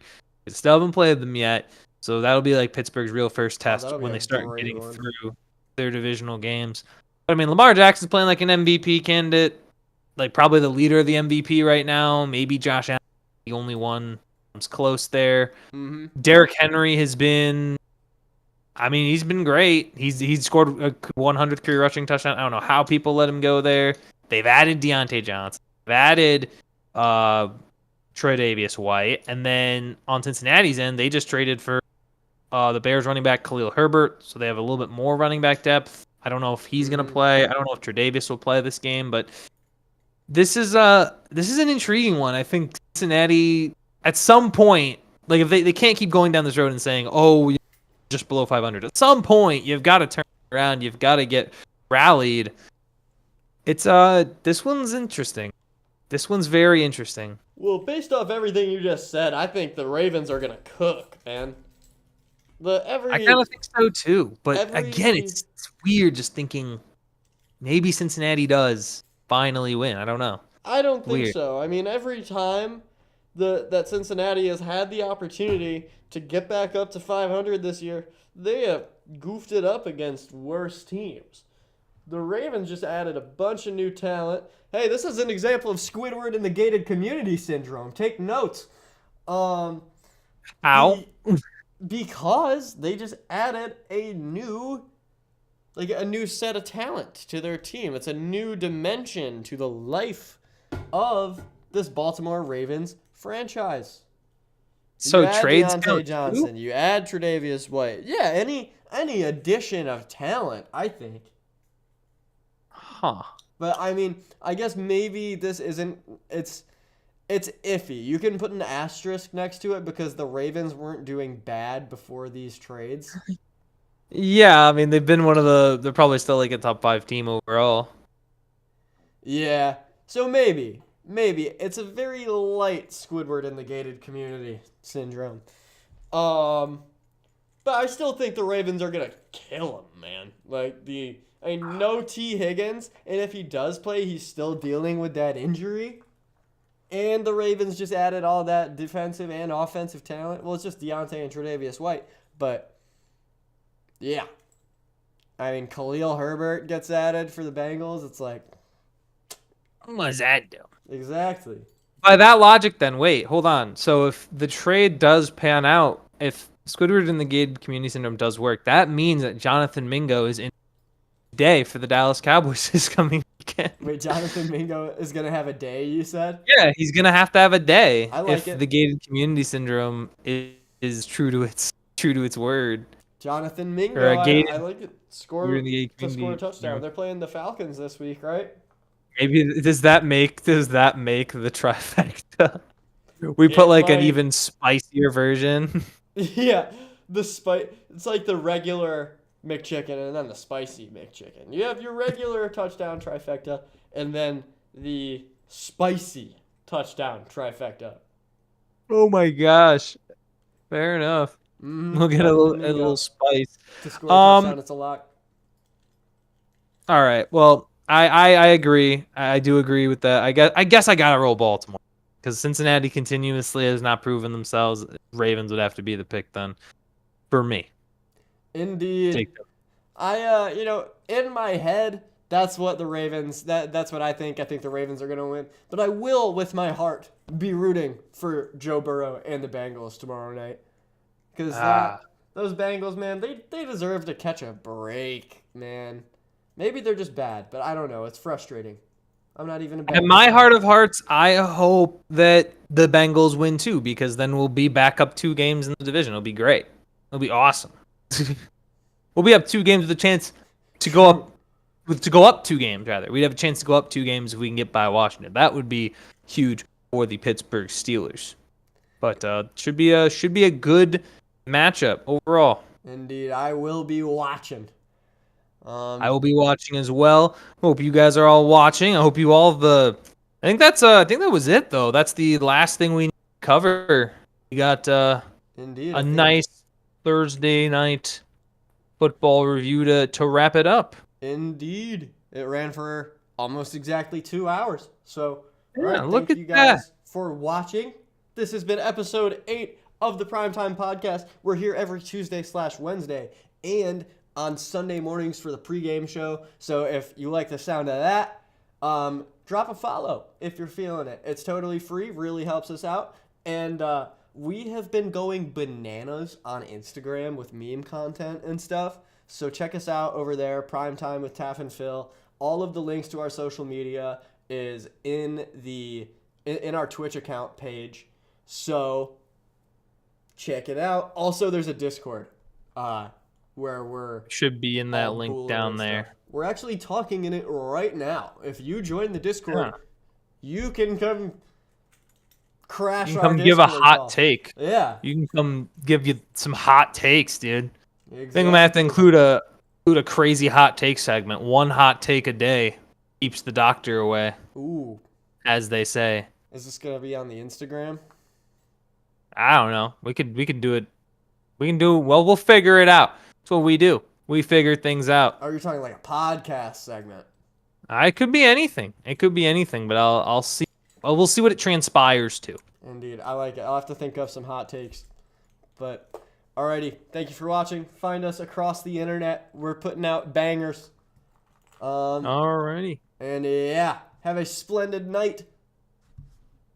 We will see you on Sunday. I might be gaming some Kingdom Come Deliverance in like half an hour, so maybe I'll see you then. Yo.